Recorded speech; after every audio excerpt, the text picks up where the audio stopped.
রোদেলা সিঁড়ি ভেঙে দ্রুত নামলো। কোয়ার্টার থেকে বের হতেই দেখলো সামনে তাহসিন দাঁড়িয়ে আছে। রোদেলাকে দেখে ঠোঁট প্রসন্ন হলো।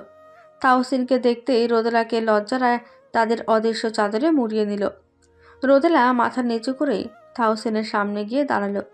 তাহসিন রোদেলার হাতটা সযত্নে মুঠোতে পুরে সামনে এগিয়ে গেল। একদম ছোট্ট বাঁধানো পদ্মহীনা জলাশয়টির কাছে নিয়ে গেল। সেখানে এগিয়ে বসলো। রোদেলা পানিতে পা ডুবিয়ে বসলো, আর তাহসিন হুট করেই রোদেলার কোলে মাথা রেখে শুয়ে পড়ল। রোদেলা তাহসিনের চুলের ভাঁজে হাতের আঙুল গলিয়ে দিল, আলতো হাতে চুলগুলো টেনে দিল। আরামে তাহসিনের চোখ যেন বুজে আসলো।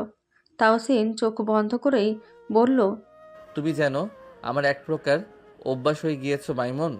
এই দেখো না, আজ সকালে তোমাকে ঘুমন্ত অবস্থায় রেখে এলাম, অথচ তোমার কণ্ঠস্বর শুনতে না পেয়ে কাজেও যেন মন বসছিল না। তাই তো কিছুক্ষণের জন্য বিরতি পেতেই তোমার কাছে ছুটে আসলাম মাইমুন। কি করে আমাকে এই মায়ার জালে আটকে ফেললে বলো তো? রোদেলা মৃদু হাসল। তাহসিনের মাথায় হাত বুলিয়ে দিতে দিতেই বলল, আপনিও তো আমাকে মায়ার জালে আবদ্ধ করে নিয়েছেন, নয়তো কেন সারাক্ষণ আপনার কথাই আমার মাথায় ঘুরপাক খায়? বলতে পারবেন মাহমুদ সাহেব? তাহসিন এই পর্যায়ে রোদেলার মুখপানে তাকালো। তারপর বাঁকা হেসে বলল, হতে পারে তুমি আমায় ভালোবাসো, কারণ দেখো আমি তোমায় ভালোবাসি বিধায় আমার এমনটা হয়। যদি তুমি ভালো নাই বা বাসতে তাহলে এমনটা কি হওয়ার কথা? রোদেলা ডানে বামে মাথা নাড়ল। তাহসিন বলল, তাহলে কি দাঁড়ালো? তুমি আমায় ভালোবাসো কি বাসো না? রোদেলা চোখ বন্ধ করে নিঃশ্বাস টানল। তারপর চোখ মেলে তাহসিনের দিকে তাকিয়ে বলল, মুখ ফুটে বলতে হবে কেন? আপনি কি বোঝেন না ভালোবাসি কিনা? মাঝে মাঝে ভালোবাসি কথাটা শোনার জন্য সবকিছু বুঝেও না বোঝার মতো করেই থাকতে হয়। কারণ ভালোবাসাটা যেমন সুন্দর, তেমনি ভালোবাসি শব্দটা শোনাও অন্যরকম সুন্দর। রোদেলা বোঝার ভঙ্গিতে মাথা নাড়ল। তাহসিন বলল, আচ্ছা তুমি বলো, গত রাতে যে আমি ভালোবাসি বলে স্বীকারোক্তি দিলাম, সেটা শুনতে কেমন লেগেছে? এতদিনে নিজে থেকে বুঝে এসেছো আমি তোমাকে ভালোবাসি, আমার প্রতিটি কাজে আমার ভালোবাসা অনুভব করেছো, কিন্তু গত রাতে যখন নিজ মুখে উচ্চারণ করলাম ভালোবাসি, তখন কি তোমার ভালো লাগেনি? রোদেলা বলল, হ্যাঁ, লেগেছে। অনেক সময় আমাদের ধারণা ভুলও হয়ে থাকে, তাই মানুষ যখন নিজ মুখে স্বীকারোক্তি দেয় তখন শিওর হওয়া যায় ধারণা সঠিক নাকি ভুল। স্বীকারোক্তির জন্যই তো নিশ্চিন্তে তাকে কি স্বপ্ন বোনায়। এত কিছুই যখন বুঝো তাহলে এটাও নিশ্চয়ই বুঝতে পারছো আমি এখন তোমার ভালোবাসার স্বীকারোক্তি চাইছি। কি বলবে না ভালোবাসি? রোদেলার হাত থেমে গেল। সে কথা বলতে বলতেই তাহসিনের চুলে হাত বুলিয়ে দিচ্ছিল। তাহসিনের কথা শুনে এখন হাত থেমে গেল। সে চুপ করে রইল। সোজা সাপটা স্বীকারোক্তি দিতে তার লজ্জা লাগছে। কি করবে এখন সে? তার এত দোটানার মাঝেই তাহসিনের বিরতির সময়টুকু শেষ হয়ে গেল। এখন এখন ক্যাম্পে যেতে হবে। হাতের ঘড়িটার সময় তো সেটাই জানান দিচ্ছে। তাহসিন উঠে বসলো। রোদেলাকে বলল, মাইমুন, ব্রেক টাইম ওভার, যেতে হবে। তুমি কি এখানেই বসে থাকবে নাকি কোয়ার্টারে ফিরবে? এখানে বসে থাকতে চাইলে বসে থাকো, কোয়ার্টারে সারাক্ষণ একা একা থাকতে নিশ্চয়ই ভালো লাগে না, তাই না? রোদেলা এখনও ভেবে যাচ্ছে, যার দরুন সে সম্পূর্ণ অন্যমনস্ক হয়ে আছে। তাহসিনের কথাগুলো তার কর্ণগোচর হয়নি, তাই চুপ করে সে ভাবনায় ব্যস্ত। এইদিকে তাহসিন ভেবেছে রোদেলার হয়তো ইচ্ছে করছে এখানে বসে থাকতে, তাই তাহসিন বলল, ঠিক আছে বসে থাকো, কিন্তু সাবধানে হ্যাঁ। প্রয়োজনে ওই তো কৃষ্ণচূড়া গাছের ছায়ায় বসে থাকতে পারো, বেশিক্ষণ থেকো না, আসছি আমি। তাহসিন হাঁটা দিল। এইদিকে রোদেলা সিদ্ধান্ত নিয়ে ফেলল। তার এবার ধ্যান ভঙ্গ হলো। সামনে তাকিয়ে দেখতে পেল তাহসিন চলে যাচ্ছে। রোদেলা পিছু থেকে তাহসিনকে ডেকে উঠল। শুনছেন? তাহসিন পিছু মুড়ে ভ্রু উঁচিয়ে বোঝালো কি। তখনই রোদেলা ঠোঁট প্রসারিত করে হেসে সশব্দে বলল, বড্ড ভালোবাসি আপনাকে। রোদেলার স্বীকারোক্তি শুনে তাহসিনের ঠোঁট প্রসন্ন হলো। তাহসিন জবাবে বলল, আমিও আপনাকে ভালোবাসি মিসেস মাহমুদ। সে রাতে তাহসিন ফিরতে ফিরতে একটুখানি লেট হলো। তাহসিন ফিরলে দুজন একসাথে রাতের ভোজন সেরে ঘুমোতে এলো। লাইট বন্ধ করে ডিম লাইট জ্বালিয়ে যখন রোদেলা নিজের বালিশে এসে মাথা রাখল, ঠিক তখনই তাহসিন রোদেলার দিকে কাত হয়ে শুয়ে দুই হাত বাড়িয়ে দিয়ে বলল, আজ আর বলবো না, হাতের আঙ্গুল কিংবা হাত মুঠো করে ধরো। আজ তোমার জন্য এই বুকটা উন্মুক্ত করে দিলাম। আসো আমার বুকে, জড়িয়ে নিব তোমাকে। রোদেলা লজ্জা পেল, ফোঁস করে শ্বাস ছাড়ল। আস্তে আস্তে করে নিজের বালিশ ছেড়ে তাহসিনের দিকে গেল। তাহসিনের কাছে আসতেই তাহসিন তাকে দুই হাতে আষ্টেপৃষ্ঠে জড়িয়ে ধরল, একদম বুকের মাঝে মিশিয়ে নিল।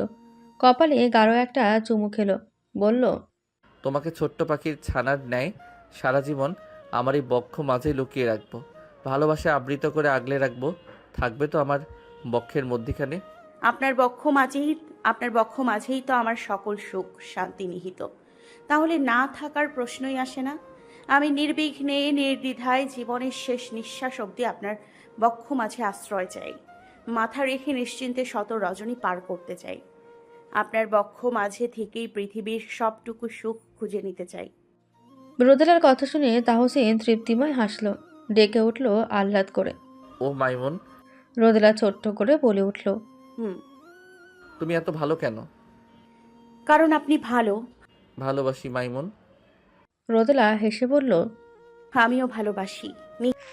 পরের দিন আর রোদেলা ক্লাস মিস দিল না, সময় মতো ক্লাসে চলে গেল। নিহাও এলো। নিহার সাথে এই কয়দিনে তার ভালোই সখ্যতা গড়েছে। নিহা এখনও শান্তর ঘটনাটা জানে না। আসলে রোদেলা ভুলেই গিয়েছিল শান্তর ঘটনাটা নিহাকে বলতে। ওই দিনের পর থেকে শান্তর সাথে তার দেখা হয় না। আজ ক্লাস শেষে নিহা বায়না ধরল ফুচকা খাবে। তার মতে কলেজের গেটের বাইরে যে ফুচকাওয়ালা আছে ওইখানেই খাবে, কারণ ওইখানকার ফুচকা বেশি মজা হয়। বান্ধবীর আবদার না রেখে পারল না। রোদেলা আর নিহা চলল সেখানে ফুচকা খেতে। ফুচকা খাওয়া শেষে যখন নিহা আর রোদেলা দুইজনেই রিকশার জন্য দাঁড়িয়ে অপেক্ষা করছিল, ঠিক তখনই কয়েকটা ছেলে পাশ দিয়ে যেতে যেতে ওদের উদ্দেশ্যে আজে বাজে কথা বলছিল। এতটাই নোংরা কথা ছিল যে রোদেলা আর নিহার দুজনেই রাগ উঠে যায়। নিহা তো রাগের বশে বলেই উঠল, এই বেয়াদবরা, তোদের বাসায় মা বোন নেই রে, সভ্য কোথাকার। চারটে ছেলে দাঁড়িয়ে গেল। তারপর ওরা পিছু হটে নিহা আর রোদেলার সামনে এলো। একটা ছেলে চোখ টিপ্পনি কেটে বলল। বাকি ছেলেগুলো হু হা করে হাসতে লাগলো।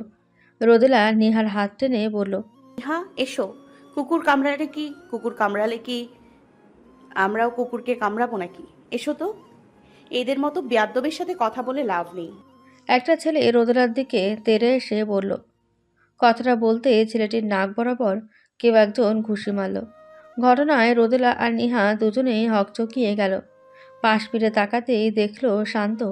শান্তকে দেখে তো নিহা হা হয়ে গেল। এতদিন কলেজে এই ছেলের সম্পর্কে মোটামুটি সবই জেনে এসেছে, ততটাও ভালো না। তবে আজ ওদের বিপদে সাহায্য করেছে ভেবেই মনে হলো ছেলেটা এতটাও খারাপ নয়। শান্ত ওই ছেলেটিকে একটা ঘুষি মেরেই ক্ষান্ত হলো না, পরপর কয়েকটা ঘুষি লাগিয়ে দিল। এমনকি পাশের তিনটেকেও বেদরম পিটালো। রাস্তার কেউই এগিয়ে আসলো না ওদের বাঁচাতে। ছেলে চারটে হাত জোর করে বলল। শান্ত হিসিয়ে বলল, যাদের সাথে খারাপ ব্যবহার করেছিস তাদের কাছে মাফ চা হারামজাদা। একটা ছেলে চারটে রোদেলা আর নিহার সামনে হাঁটু মুড়ে বসে হাত জোর করে বলল। রোদেলা বলল, নেক্সট থেকে মেয়েদেরকে নোংরা কথা বলার আগে মনে রাখবেন আপনাদের জন্ম কিন্তু একজন নারীর গর্ভ থেকেই হয়েছে। তাই নারী জাতকে অপমান করার কোনো রাইট আপনাদের নেই। ছেলেগুলো বলল। ছেলেগুলো মাফ চেয়ে চলে গেল। এদিকে ছেলেগুলোকে মারতে গিয়ে শান্তর হাত কিছুটা থেতলে গিয়েছে। সে হাতটা ঝাড়তে ঝাড়তে রোদেলার উদ্দেশ্যে বলল। আসসালামু আলাইকুম ভাবি, ভালো আছেন তো? রোদেলা সালামের জবাব দিয়ে বলল, জি আলহামদুলিল্লাহ। এদিকে নিহার ওদের কথায় কোনো হুঁশ নেই। সে তো শান্ত থেতলে যাওয়া হাতের দিকেই তাকিয়ে আছে। শান্ত রোদেলাকে বলল, রিক্সার জন্য দাঁড়িয়েছিলেন তাই না? একটু অপেক্ষা করেন ভাবি, আমি রিক্সা ডেকে দিচ্ছি। রোদেলা বলল, না না না, লাগবে না, আমরাই পারবো। না ভাবি, আমি ডেকে দিচ্ছি। আর ভাবি, ভাইকে বললেন আমি কিন্তু আপনাকে এখন মায়ের চোখে দেখি, মনে করে বলবেন কিন্তু, ঠিক আছে? রোদেলা বোকা বনে গেল।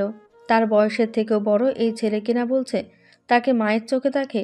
রোদেলা মনে মনে বেশ হাসল। শান্ত তাহসিনকে বেশ ভয় পেয়েছে, তা সে বেশ বুঝতে পারল। শান্ত দুটো রিক্সা দাঁড় করালো। রোদেলা নিহাকে বলল, নিহা আসো। নিহা বলল। 1 মিনিট। নিহা শান্তকে বলল। আপনার হাত।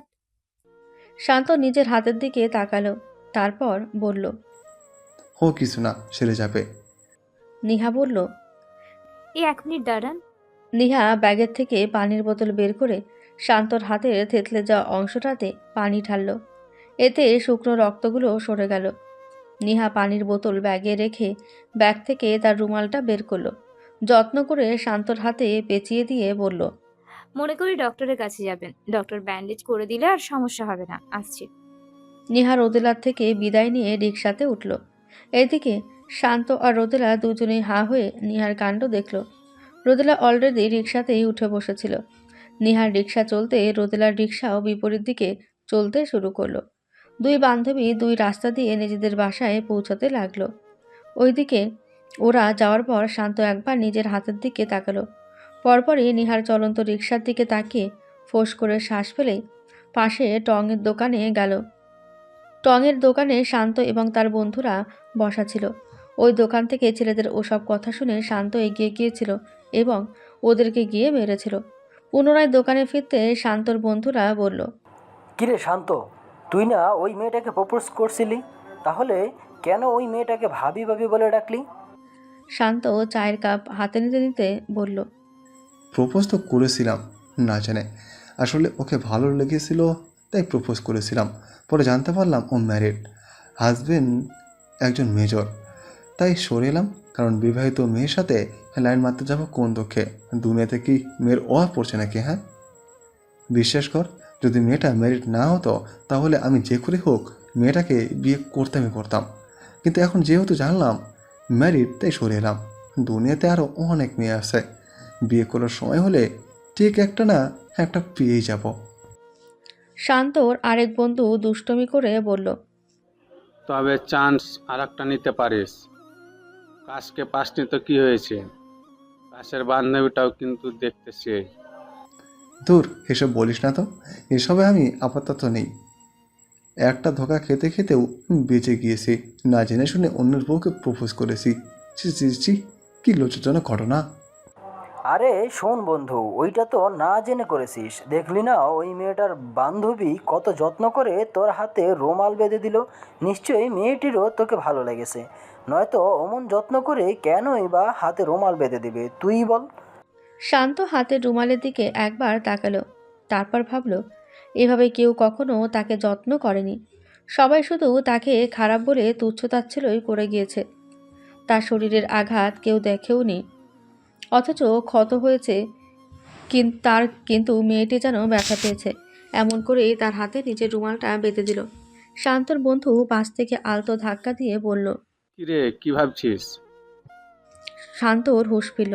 সে মনে মনে নিজেকে নিজেই বকা দিল। তাকে কেউ ভালোবাসতে পারে না, সে যে খারাপ। খারাপ মানুষকে কি কখনো কেউ ভালোবাসে নাকি? খারাপকে সকলে দূরছাই তুচ্ছাই করে। হয়তো ওদের বিপদে সাহায্য করেছে বিধায় মেয়েটি করুণা করেই এমনটা করেছে।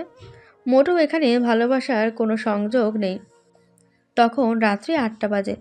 রোদেলা কলেজের হোমওয়ার্কগুলো করছে। এমন সময় নিহা রোদেলাকে ফোন করলো।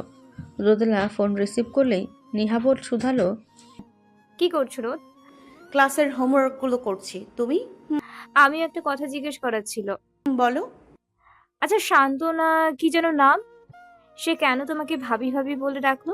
এমন ভাবে ডেকেছে যেন তোমার হাজবেন্ড তার আপন মায়ের পেটেরই ভাই। নিহার কথায় রোদেলা শব্দ করে হেসে ফেলল, বলল। আমার হাজবেন্ডের কোনো ভাই বোন নেই। এখানে অন্য ঘটনা আছে যেটা তোমার অজানা। কি ঘটনা? রোদেলা সবটা জানালো।